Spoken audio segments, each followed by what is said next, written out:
دغه ورځ چې هغه د یزد په ښار کې موټر سوی دی، د هغه څه مخ په دا خوا افغانانو چې بیا هغه په هلمند کې په کندهار په هغو ځایونو کې مظاهرې وکړلې، د ایران بیرغ چې وسوځوي. موږ په جزیره کې جزیره الارک ورته وایي.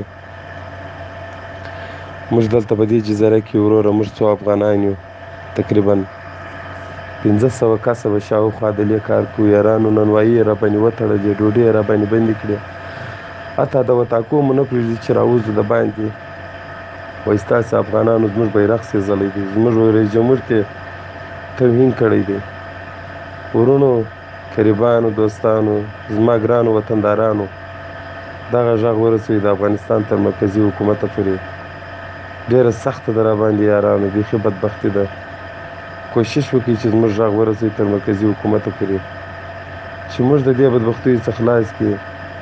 د طلوع تلویزیون ته ورکوئ، هر تلویزیون ته چې استوئ واستوئ. یارانو پر موږ ډېره سخته ده.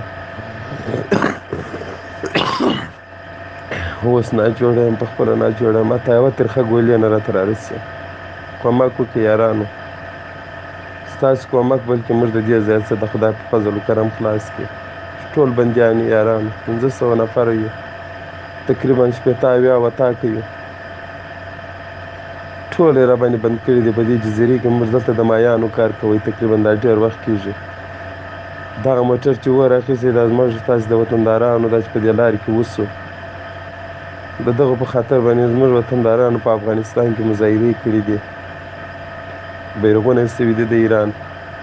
دا خلک ګرده لورک دي، ترک دي، بله قومیان پکښې ده، ډېر قومونه پکښې دي، خو مقصد پر موږ باندې ډېره بدبختي راویستلې. اصلي کې چې موږ اوس بندیان یو، د مینابیانو د لاسه بندیان یو.